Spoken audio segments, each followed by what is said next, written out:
Lecture du livre de Josué, chapitre 7, versets 1 à 5. Les enfants d'Israël commirent une infidélité au sujet des choses dévouées par interdit. Akan, fils de Carmi, fils de Zadi, fils de Zérak, de la tribu de Juda, prit des choses dévouées et la colère de l'Éternel s'enflamma contre les enfants d'Israël. Josué envoya de Jéricho des hommes vers Haï, qui est près de Beth-Haren, à l'orient de Béthel. Il leur dit, montez et explorez le pays. Et ces hommes montèrent et explorèrent Haï. Ils revinrent auprès de Josué et lui dirent, il est inutile de faire marcher tout le peuple. 2 ou 3 000 hommes suffiront pour battre Haï. Ne donne pas cette fatigue à tout le peuple, car ils sont en petit nombre.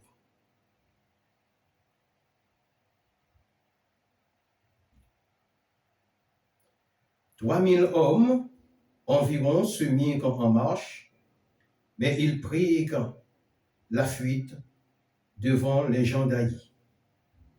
Les gens d'Haï leur tuèrent environ 36 hommes. Ils les poursuivirent depuis la porte jusqu'à Skébarim et les battirent à la descente. Le peuple fut consterné et perdit courage. Josué se déchira ses vêtements et se prosterna jusqu'au soir, le visage contre terre devant l'arche de l'Éternel, lui et les anciens d'Israël, et il se couvrit la tête de poussière. C'est le verset 6. Ce n'était pas inclus, mais je l'ai inclus. Frères et sœurs, amis de loin, je veux partager une vérité avec vous ce soir.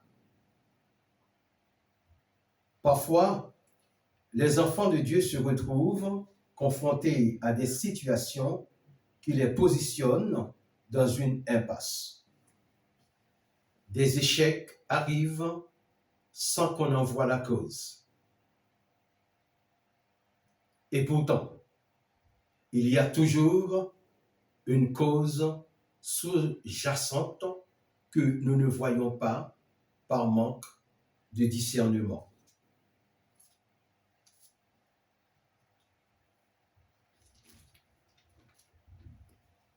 Les prières non exaucées viennent la plupart du temps des conséquences d'un interdit dont nous n'avions pas eu connaissance.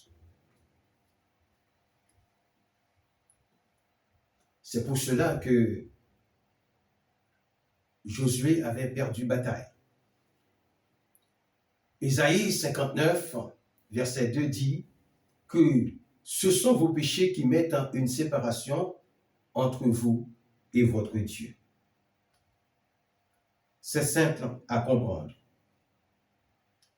Puisque vous n'avez pas la présence de Dieu, puisque le Saint-Esprit ne parle pas à votre place, la multiplication des mots dans votre prière ne sert à rien du tout.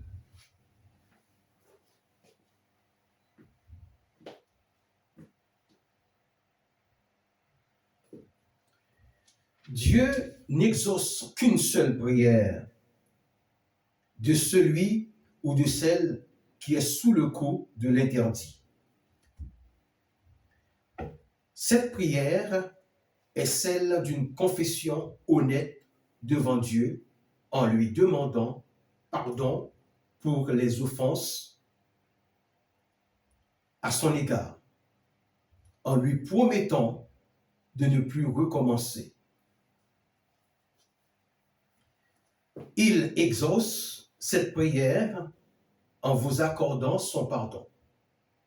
Et c'est la condition sine qua non. Il n'exauce aucune autre prière avant celle de l'obtention du pardon.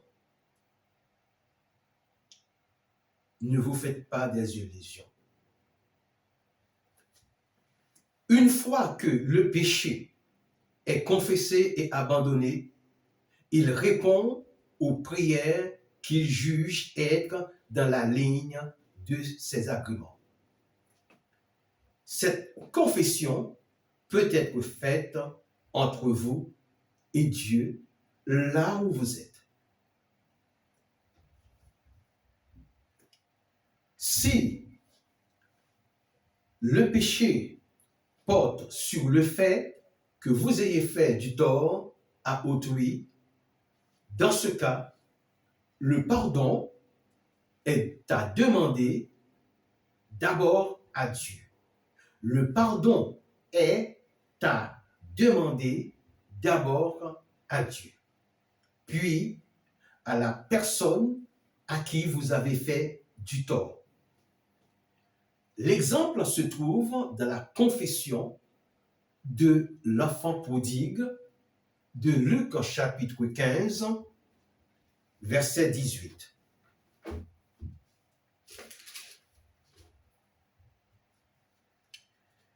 Donc, qu'est-ce que nous y voyons? Le ciel d'abord, puis la personne offensée. De la même manière qu'on enlève l'interdit du milieu du soi, c'est de la même manière qu'il faut sortir du cercle qui le nourrit, tel que les mauvaises compagnies.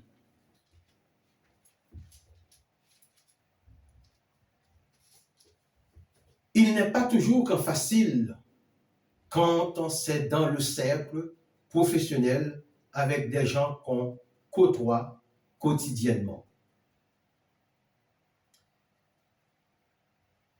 Le plus simple, c'est d'éviter des conversations qui conduisent sur la voie des choses interdites.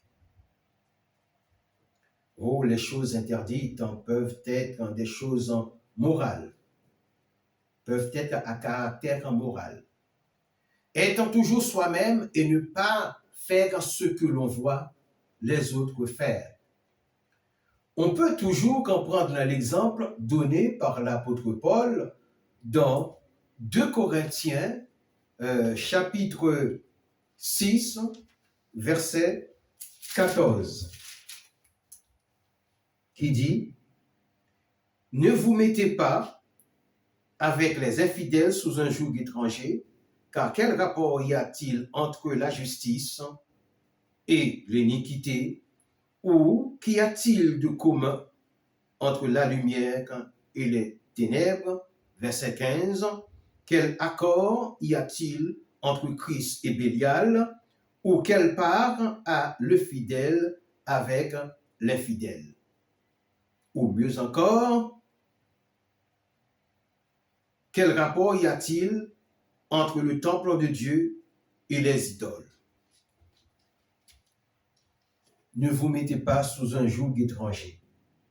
Ce joug en question, dont il est question, est celui de la soumission ou de la servitude. Vous êtes chrétien, alors vous vous soumettez à Christ dont vous êtes servante et serviteur. Le contraire est de se mettre sous un joug étranger, c'est-à-dire se soumettre à un esprit étranger dont vous devenez servante et serviteur à cause du cercle dans lequel vous êtes entrés. Et vous voilà devenir belliqueux et tomber dans l'impossibilité d'avoir de bons rapports avec les frères, d'où la voie de l'interdit. Vous devenez colérique, sans raison apparente, et prêt à faire du tort aux autres, soit gratuitement, soit pour un gain. Je vous demande d'être très attentif à une histoire que je vais vous raconter, car elle a une très forte similitude avec celle d'Acan. C'est pour cela que j'ai choisi Josué 7, les 5 premiers versets comme support de mon sermon. Tout d'abord, jetons un regard panoramique sur cet interdit.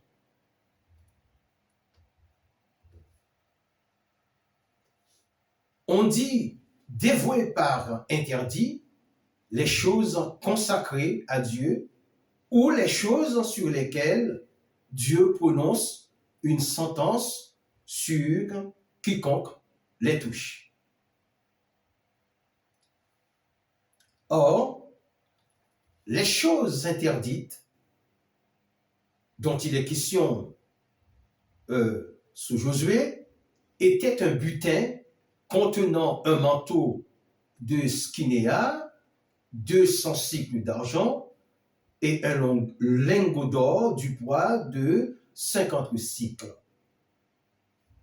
Maintenant, soyez attentifs, cette histoire va vous intéresser. Elle dit qu'un directeur d'une imprimerie de 10 employés était sur le point de fermer son activité à cause d'une baisse de chiffre d'affaires. Alléluia. Et qu'il n'arrivait pas à en comprendre la cause. Eh bien, que fit-il? Il fit appel à un comptable. Celui-ci a échoué dans ses calculs.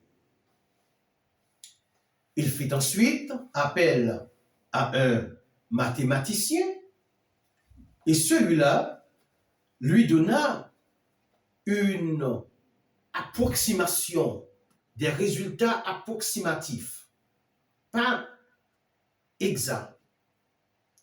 Ne pouvant pas trouver la cause, il fit appel à son bon sens en créant une petite équation pour trouver une inconnue. Dans ses calculs, il a fini par réaliser qu'il y avait une taupe parmi les 10 employés.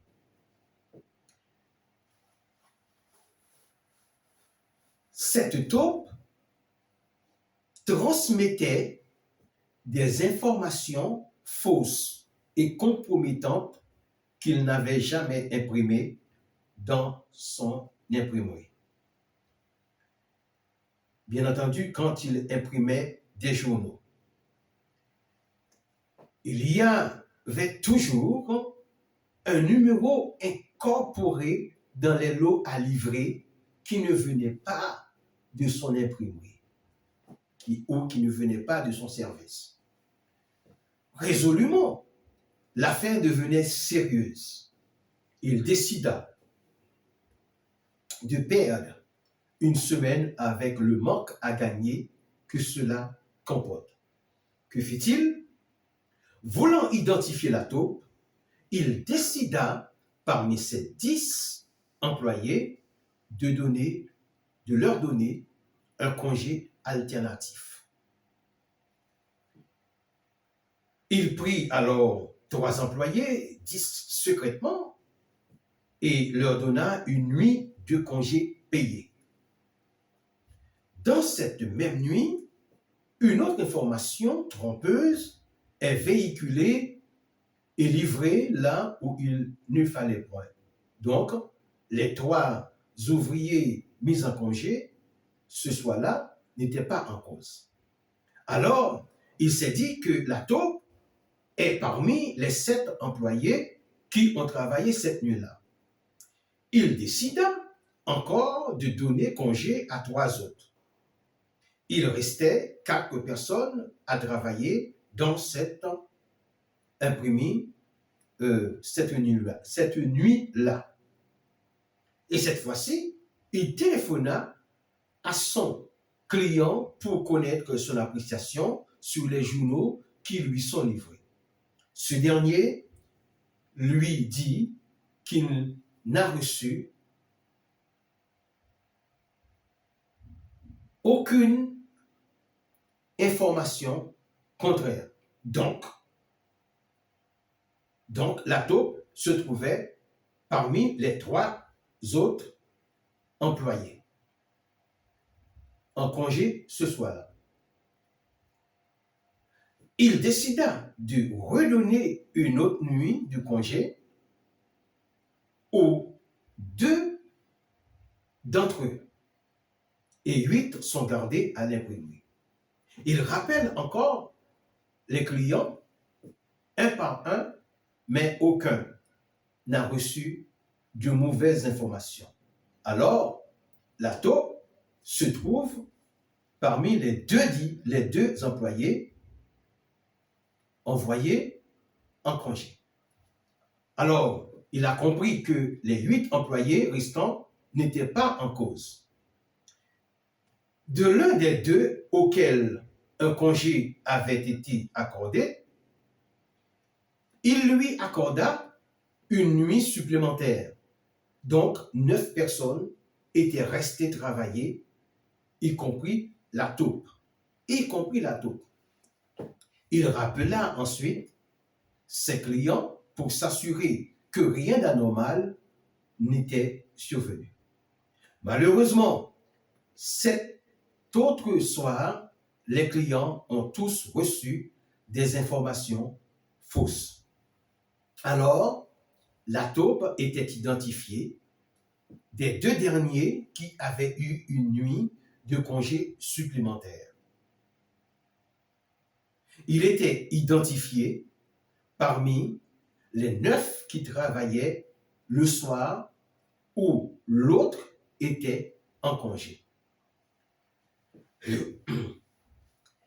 C'est une belle histoire, mais je ne vous garantis pas son authenticité. Mais elle est très belle, cette histoire.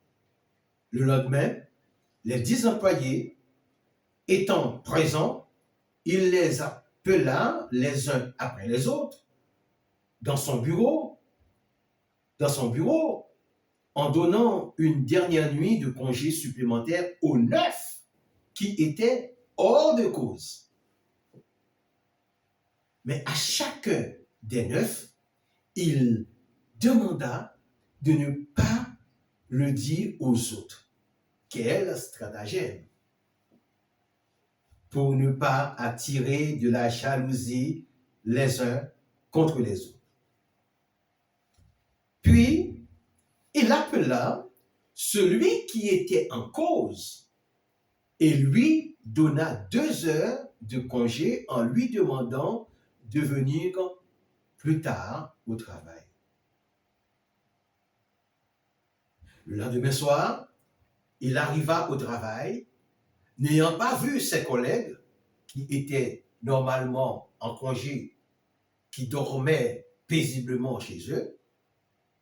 Il pensa qu'ils étaient tous déjà partis livrer leur lot de journaux. Malheureusement, pour lui, il était le seul à travailler ce soir-là. Drôle d'histoire. Drôle d'histoire. Il était le seul à travailler ce soir-là et il livra un numéro de journal qui ne provenait pas de l'imprimerie de son employeur. Je ne sais pas d'où venait ce numéro de journal, je ne sais pas, mais lui, il le savait. Le lendemain, l'employeur, quand appela les 10 employés, en même temps, il leur dit qu'une taupe est parmi nous, car hier soir, elle a livré des informations fausses. Alors, il questionna celui qui était le seul à travailler cette nuit-là. Mais il nia les faits en pensant jeter la suspicion sur les 9 autres. Mais il était le seul à travailler cette nuit-là. Surpris, les 9 autres se regardèrent les uns les autres. C'est alors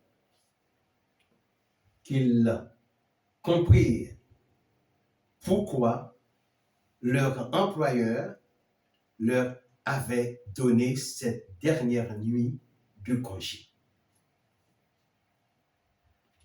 Bien sûr, en leur demandant de ne pas attirer de la jalousie des uns et des autres. Dieu nous donne un esprit de sagesse pour nous permettre de réaliser des exploits. Ce directeur n'a pas trouvé le coupable par révélation,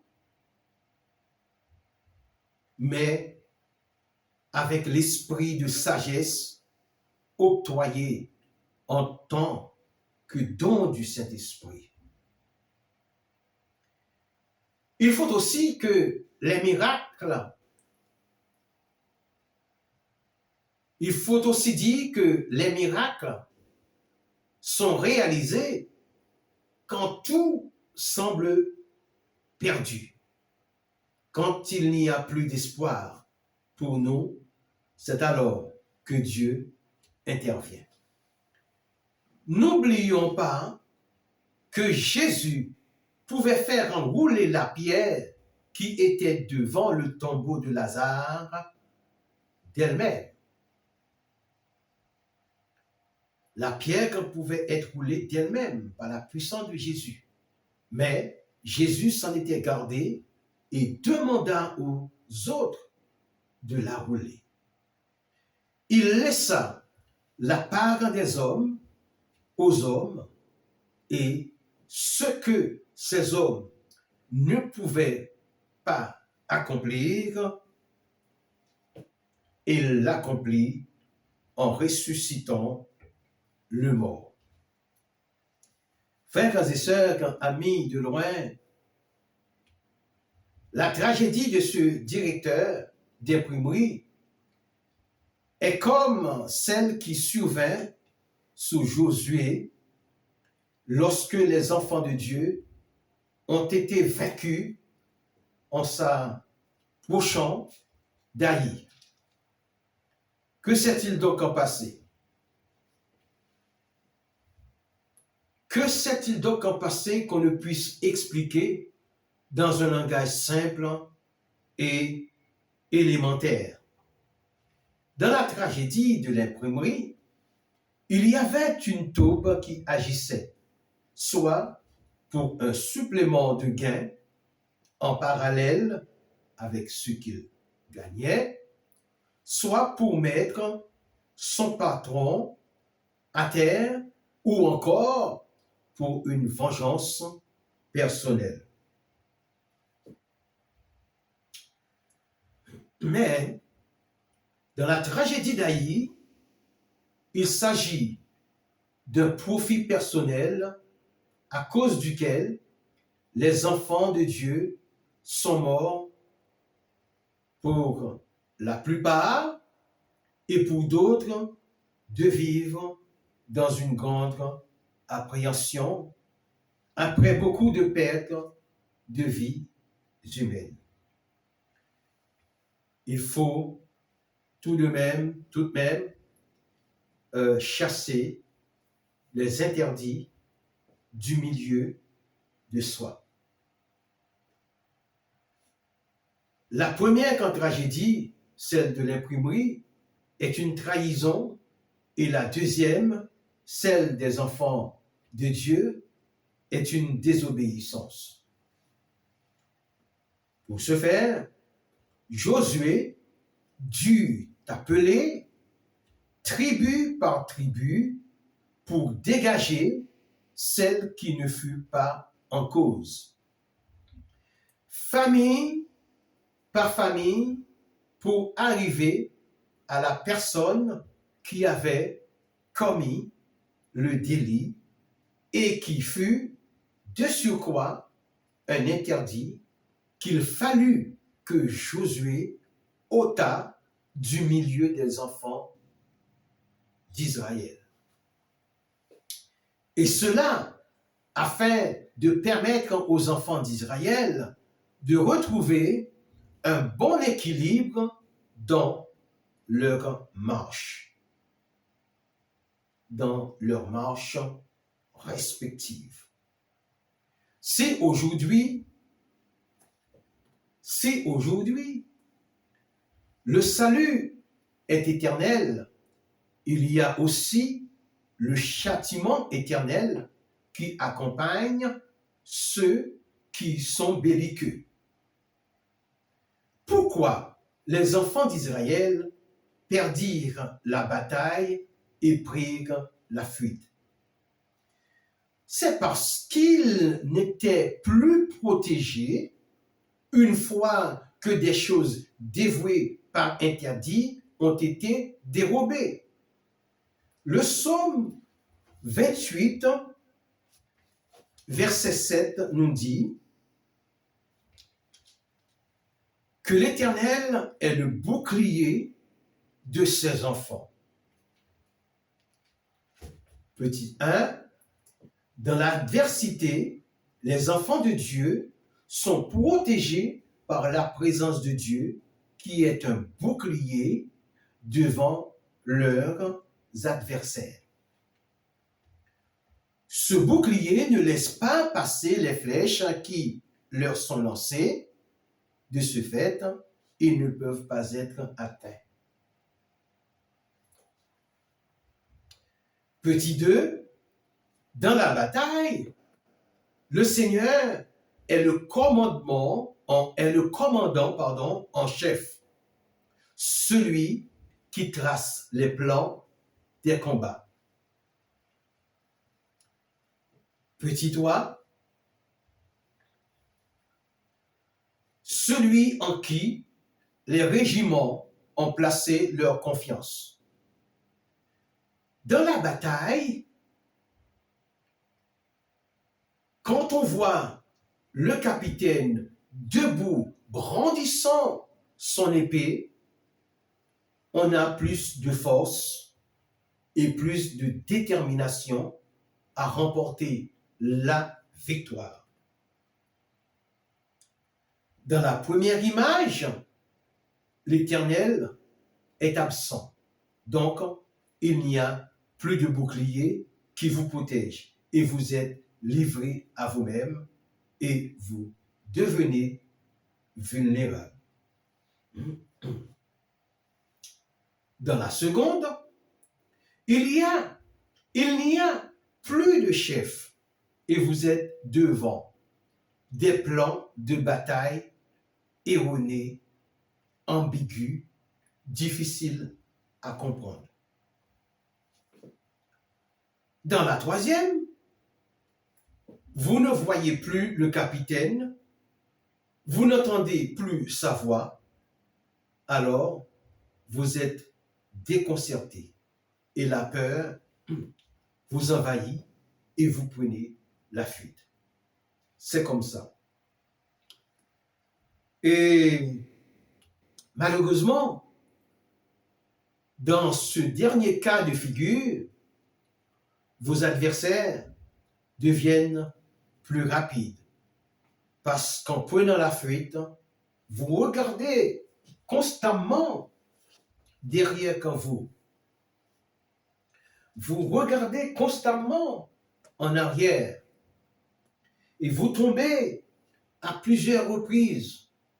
Quand bien même vous vous relevez, vos adversaires vous rattrapent à cause des chutes, à cause de ces chutes intempestives. Le plus souvent, les embûches qui vous font tomber découlent des voies financières difficiles à escalader. Ne pouvant pas gravir ces pentes parce qu'elles sont dévouées par interdit, vous sollicitez malheureusement l'aide de l'ennemi de votre Père céleste qui, bien entendu, s'attriste. Oui, le Père quand s'attriste. L'ennemi à qui vous sollicitez de l'aide est le diable.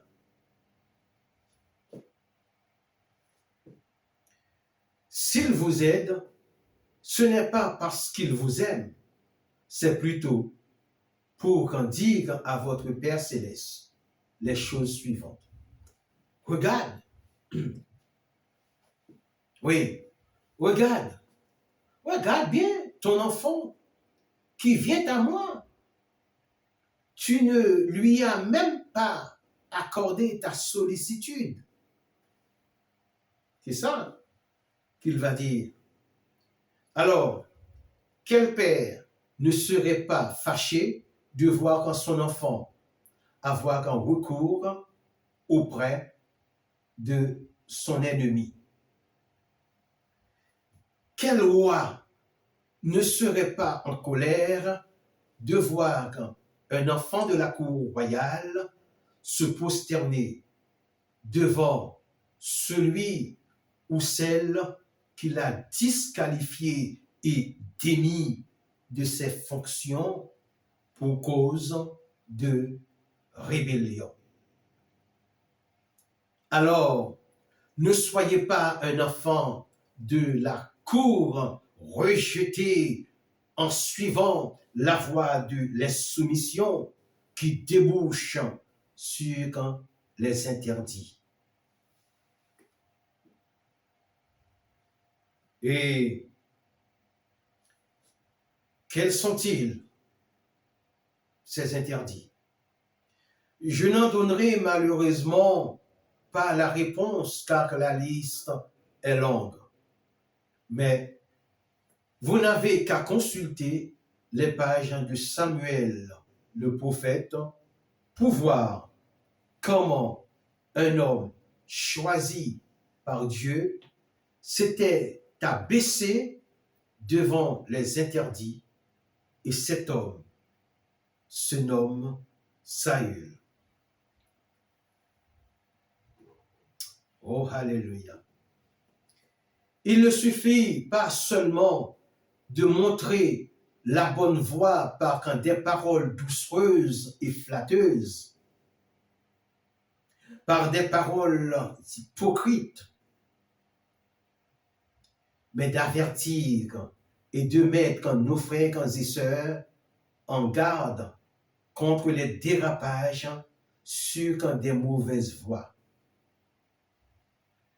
Parler de la colère de Dieu, c'est tout aussi bon que de parler de son amour.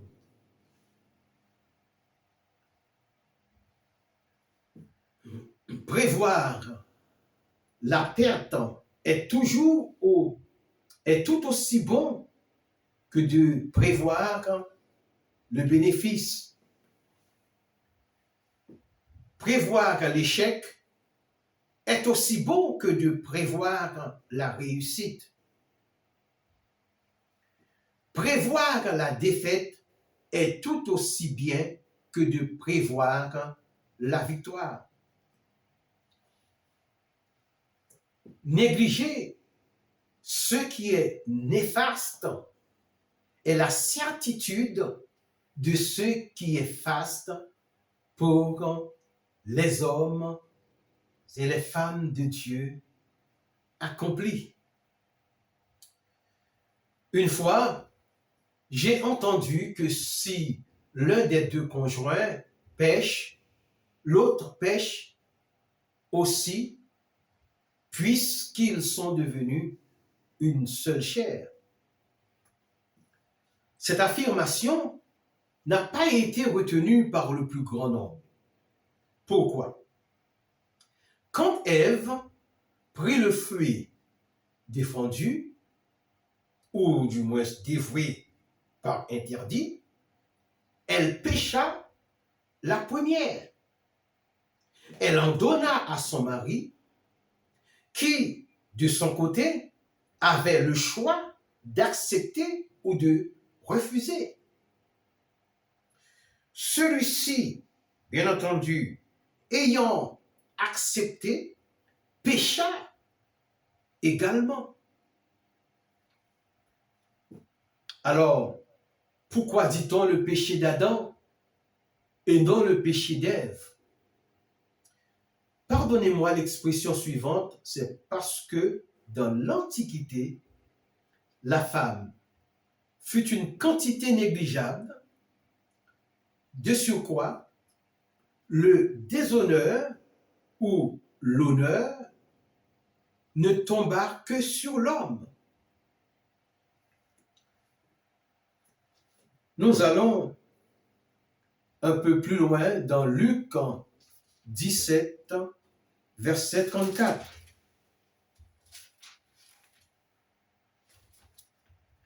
Dans Luc 17, verset 34, Jésus met l'accent sur deux personnes dans le même lit. Luc 17, verset 34 et 35. Et dans le verset 35, il met l'accent sur deux femmes dans un champ. Ici, dans le même lit, il est plus probable qu'il soit question d'un homme et d'une femme. Et là, dans le champ, les deux personnes sont identifiées comme étant absolument deux femmes. De ci, Jésus ne précise pas qu'il s'agissait de deux hommes ou de deux femmes. De ça, il a précisé deux femmes dans le champ.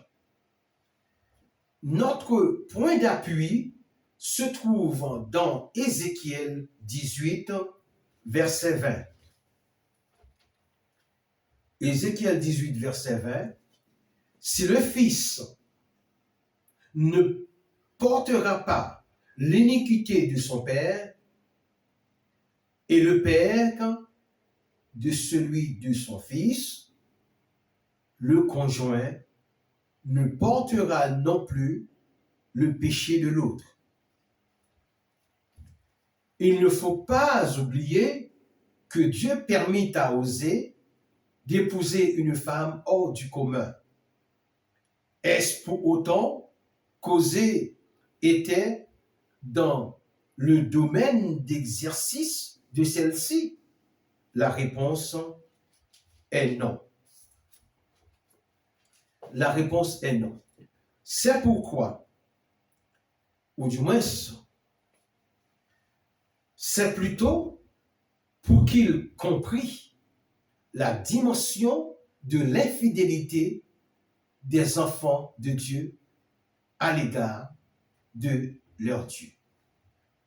Pour ce qui concerne l'affirmation de 2 Corinthiens 5, 17, je cite,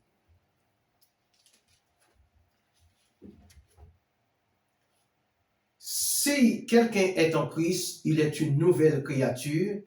Les choses anciennes sont passées, voici toutes choses sont devenues nouvelles. » De ce fait, le conjoint ne porte pas le péché de l'autre, vice-versa, puisque l'un ou l'autre est devenu croyant.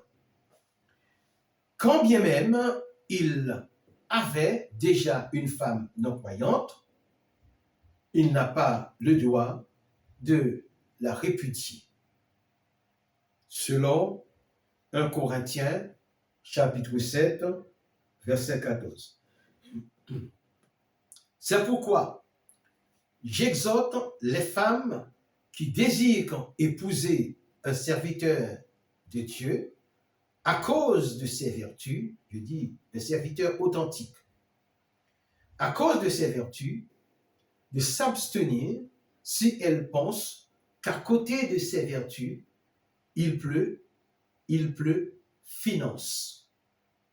Dieu accorde à ses serviteurs de subvenir aux besoins de leur famille dans la justice et l'équité. Dans la sobriété et dans la dignité et non dans l'extravagance de la mondanité. Frères et sœurs, amis de loin ou de près, servir Dieu, c'est une vocation et un choix de vie de renoncement à soi-même pour s'imprégner de Dieu et lui être totalement soumis. Ceci étant, nous devenons l'instrument dont Dieu se sert et non le contraire. Nous sommes des vases et Dieu est le potier, selon Romains chapitre 9, verset 20. J'appelle les enfants de Dieu à faire attention à ceux qu'ils entendent parler. C'est pourquoi je leur conseille vivement de prendre l'exemple de la totalité du verset 11 du chapitre 17 des Actes des Apôtres.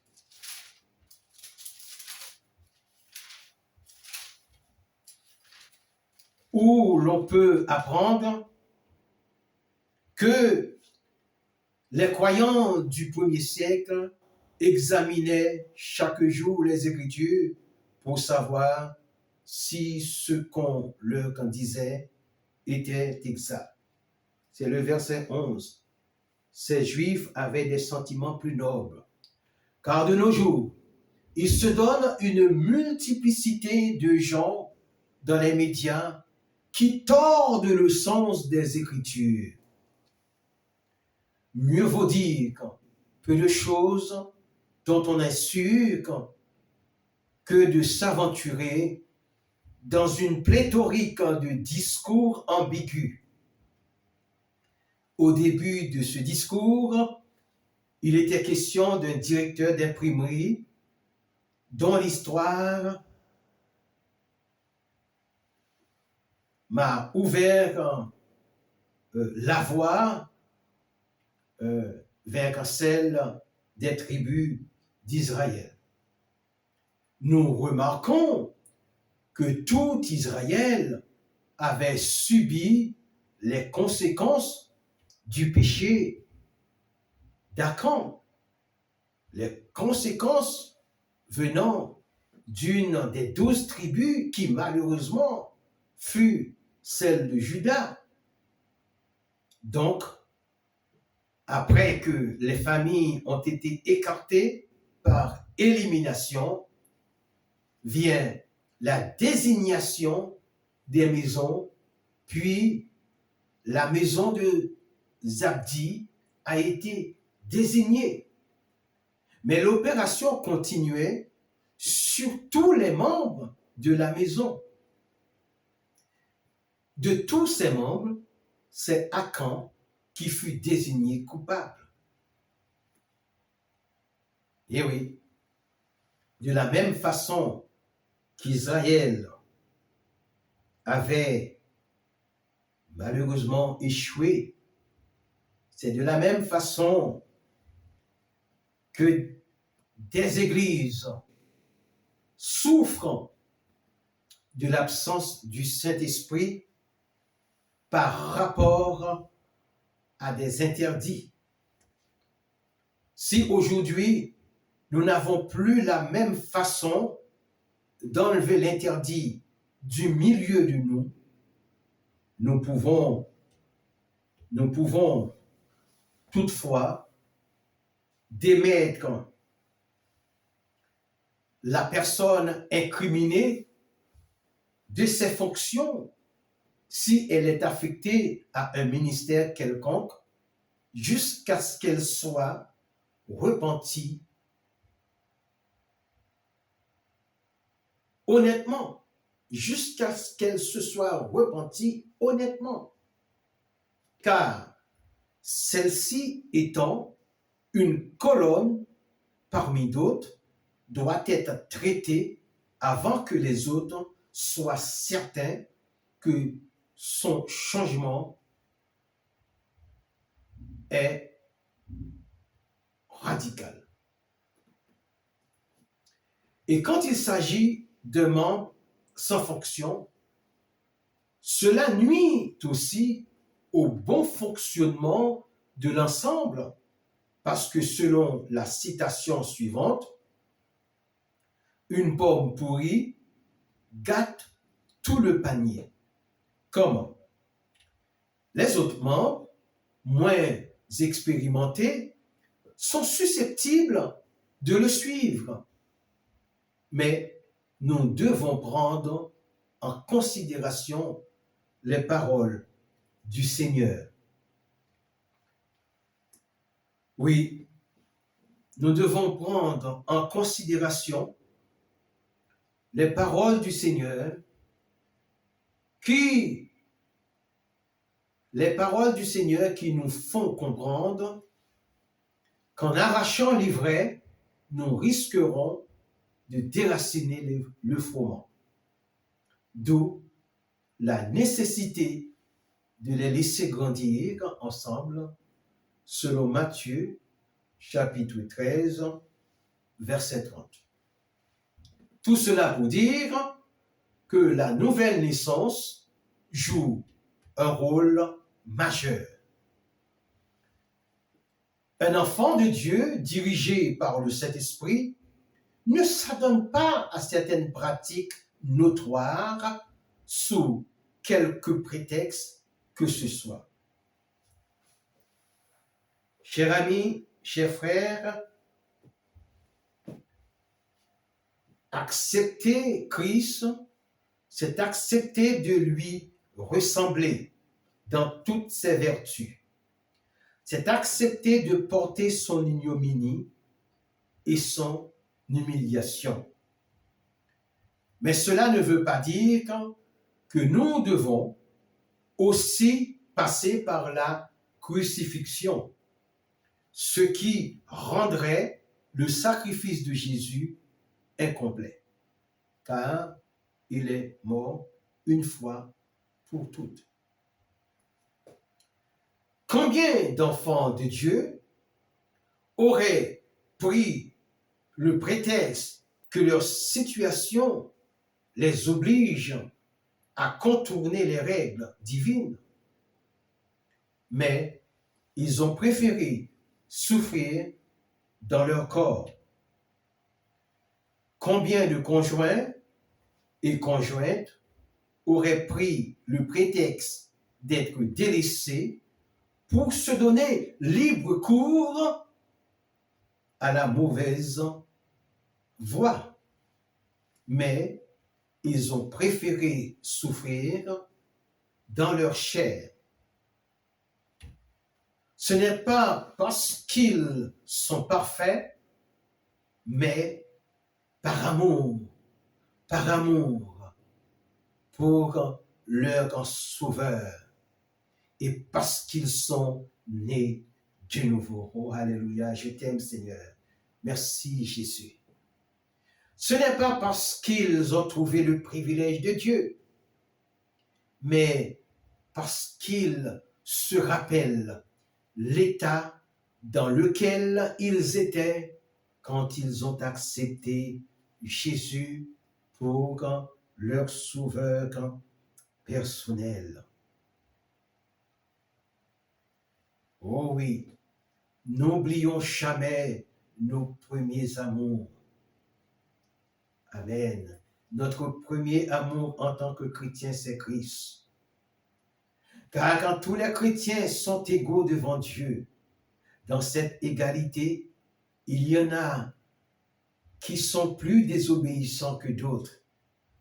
Et leur désobéissance attise la colère de notre Dieu, aimant de notre Père. S'il arrive qu'un authentique homme de Dieu prie pour un sujet et que celui-ci soit toujours dans le même état, c'est qu'il est dans l'interdit du Seigneur. Donc, il y a de quoi approfondir en l'interrogeant sur sa façon de vivre. Alléluia.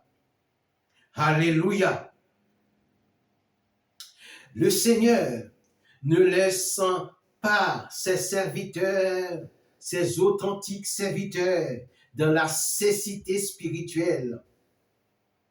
Si une prière dite par un authentique homme de Dieu n'est pas exaucée, sachant lui-même à quel genre de prière Dieu peut répondre, deux cas de figure se présentent.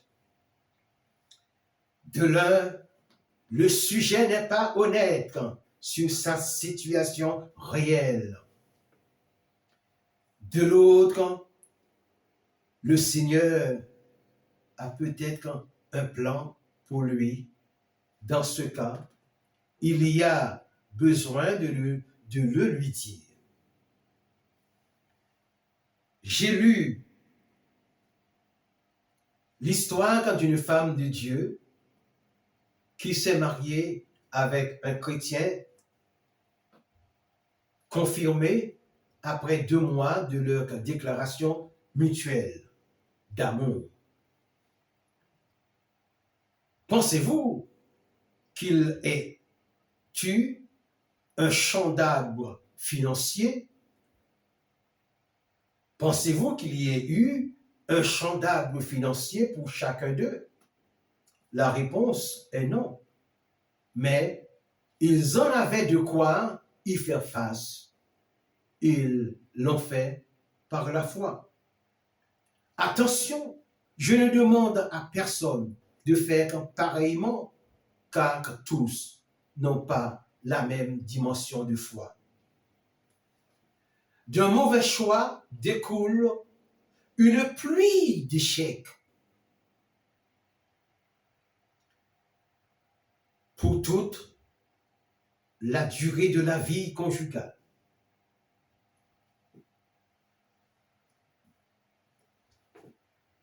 Les 2 plus beaux exemples, les 2 plus beaux mariages auxquels il m'a été donné d'assister sont, d'une part, celui d'un couple qui vint à pied à l'église dans une tenue non contraignante, sans escorte, sans fil de voiture, et qui reprit son chemin comme il était arrivé après avoir obtenu la bénédiction.